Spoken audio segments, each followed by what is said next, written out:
Good morning বন্ধুরা, কেমন আছো তোমরা সবাই? আশা করি সবাই ভালো আছে, আমরা ভালো আছি। তোমাদের সবাই সুবর্ণা ফ্যামিলি ব্লগে অনেক অনেক স্বাগত আর ভালোবাসা। দেখো এখন সবাই ঘুমাচ্ছে। এখন সকাল কটা বাজে?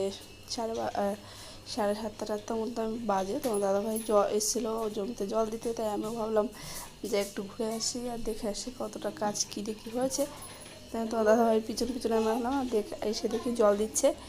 আর এখন তো জানো জমিতে মানে পাঁচালতে খুব পরিমাণে জল দিতে হবে। আর এদিকে আমাকে বলছিল দেখো যে নোংরাগুলো আছে, মানে ওগুলো খুঁটে খুঁটে ফেলতে হবে, না ওই ঢালাইয়ের নিচে দিয়ে দেবে।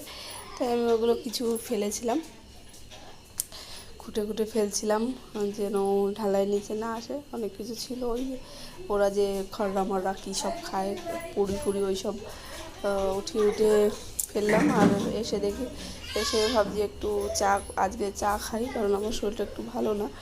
তারপরে মনাদের জন্য ছোটো মনাতে একটু চকোস খেয়েছে, আর বড় মনের জন্য ভাবছি একটু নুডল বানাবো, নুডল বানায় দেবো, খাবে। সকালে তেমন কিছু খাইনি, ও দাঁত মেয়েছে, আমিও ভাবলাম ওকে তার জন্য নুডল বানিয়ে দিয়ে ও খাবে। আর এখানে দেখো ঈশানকে দিয়েছি, একটু ঝাল হয়ে গেছিলো, বেশি না, 2টো লঙ্কা দিয়েছি, তারপরেও একটু বেশি ঝাল হয়ে গেছিলো। এখানে সুজিকেও দিয়েছি, ও খেয়ে নিচ্ছে। তো দাদাভাইকে দিয়েছি, খাওয়া দাওয়া হয়ে গেছে। তারপরে আমিও বসে একটু খেয়ে নিচ্ছি, কারণ ভেবেছিলাম খাবো না, তাও অল্প বেঁচে ছিল, তাও একটু খেতে পারিনি, ফেলেতে হয়েছে।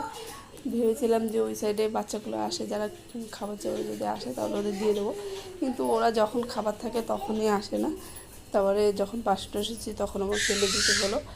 আর তারপরে আজ তো সকালে ওই সবই খাওয়া দাওয়া হয়েছে, মা তো কিছুই খায়নি সকালে। এই দেখো এতক্ষণ নুডল বেঁচেছিলো, তারপর ওটা আমার ফেলেতে ঈশান খাইনি যেহেতু। আর পরে আমি জলদি জলদি রান্নাবান্না বসিয়ে দিয়েছিলাম, কটা 10টা সাড়ে 10টা, তোমার দাদাভাই চলে যাওয়ার পরেই আমি রান্নাবান্না বসিয়ে দিয়েছি। আর তোমার দাদাভাই কালকে কাতলা মাছ এনেছিল। আমার না কাতলা মাছ অত ভালো লাগে না, কারণ ও যত বড় মাছ হয় তত আমি স্বাদ পাই না। এবার এগুলো বরফের মাছের জন্য নাকি কী জানে, আমি সেটা সঠিক বলতে পারবো না।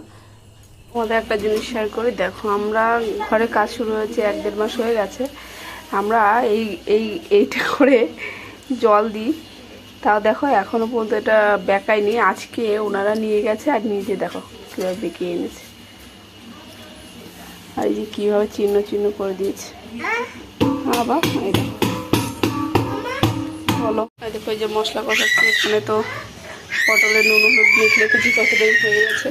ভেবেছিলাম পরে ভাত বসাবো, কিন্তু ঈশান কি হলো, কিন্তু আমার মশলা করতে টাইম লেগে গেছে, ওর জন্য আগেই ভাত বসিয়ে দিচ্ছি। ভাত হচ্ছে, এদিকে আলু ভেজেছি, কাতলা মাছের ঝোল করছি।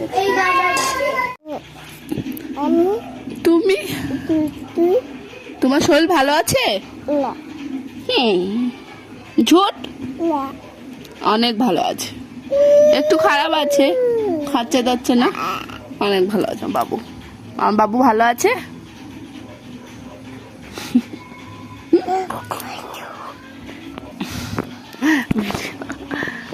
ও বন্ধ করে দিলে না? বাবা খায়, কি খায় বাবা? দেখো ওখানে কোল্ড ড্রিঙ্ক রয়েছে ফ্রিজের পিছনে, ও তাই খাবে, ও চোখ পড়েছে এখন। চলো আমার দেখি তো কী কী রান্না করলো। এই যে ভাত, এই যে কালকের কচু ওরা খাবে, মা আর তোমার দাদাভাই। আর এই যে পটল ভাজা, মাছের ঝোল, কালারটা দেখো।